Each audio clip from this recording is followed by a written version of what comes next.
Assalamualaikum warahmatullahi wabarakatuh. Perkenalkan, nama saya Berinda Cecil Azwar.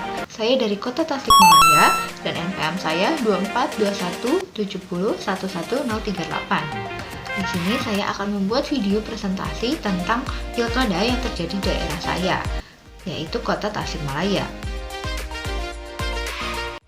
Jelaskan lebih lanjut, saya akan membahas mengenai gambaran umum tentang pilkada dan pengaruhnya pada pembangunan demokrasi dan juga daerah, yaitu sebagai bentuk penguatan demokrasi lokal. Dengan adanya pilkada ini membuat masyarakat yang berada bukan di pusat kota tetap dianggap penting suaranya, terutama untuk demokrasi lokal ini demi terwujudnya kepentingan masyarakat mereka.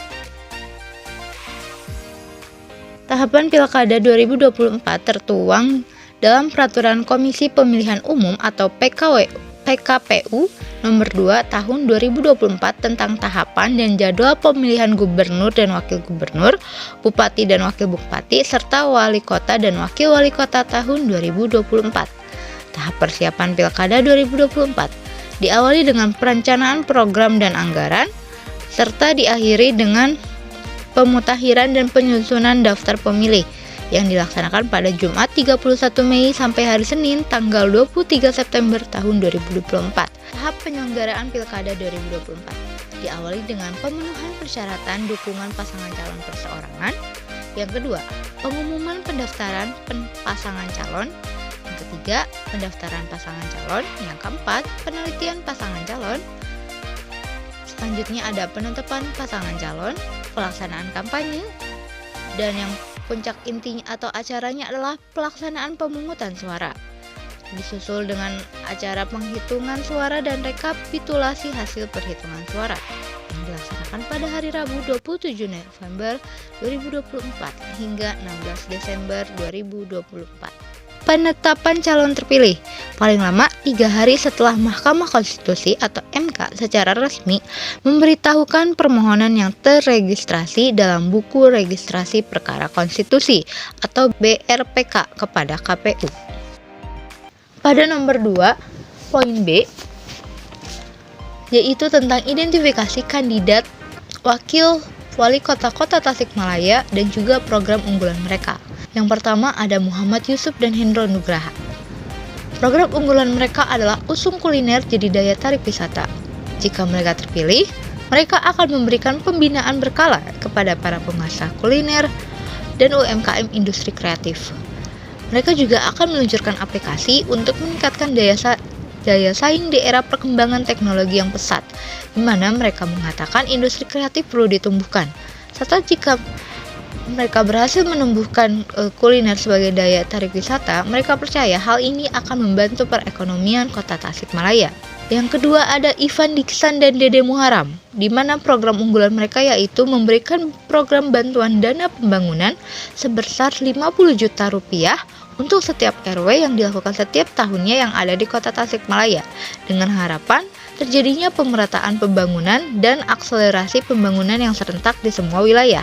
Yang ketiga ada Nurhayati dan Muslim. Mereka mengusulkan beberapa program unggulan mereka, yaitu salah satunya sebagai bantuan modal UMKM sebesar 5 juta rupiah, intensif bagi guru ngaji dan PAUD sebesar 1,5 juta, bantuan ekonomi pesantren sebesar 10 juta, kartu sehati pendidikan sebesar 600.000, kartu sehati ibu hamil sebesar 300.000, dan juga tunjangan-tunjangan lainnya. Lalu ada Vimandiki Chandra, yaitu mewujudkan sumber daya manusia yang berkualitas dan kehidupan sosial masyarakat yang religius serta berbudaya dengan cara meningkatkan kualitas pendidikan. Pasangan yang terakhir ada Yanto Aprianto dan Aminuddin Bustomi. Program unggulan mereka adalah mewujudkan program Tasik Emas, yaitu ekonomi, maju, agamis, dan sejahtera di Pilkada Tasikmalaya tahun 2024. Poin nomor 3, pembahasan bagian B, secara umum tingkat partisipasi masyarakat Kota Tasikmalaya dalam Pilkada 2024 diproyeksikan tinggi. Target partisipasi sebesar 90% menunjukkan optimisme dari KPU Kota Tasikmalaya. Pencapaian ini lebih tinggi dibandingkan dengan partisipasi sebelumnya yang berada di kisaran 86-87% pada pemilu tahun 2019. Yang keempat, dari poin B, yaitu tentang hasil dari pilkada, serta visi misi pemenang dan dampaknya terhadap pembangunan daerah. Dalam perhitungan cepat atau quick count yang dilakukan, tim pemenangan internal nomor urut 4, pasangan calon atau paslon Vimandiki sukses mendulang raihan suara tertinggi sebesar 48,64% atau 128,185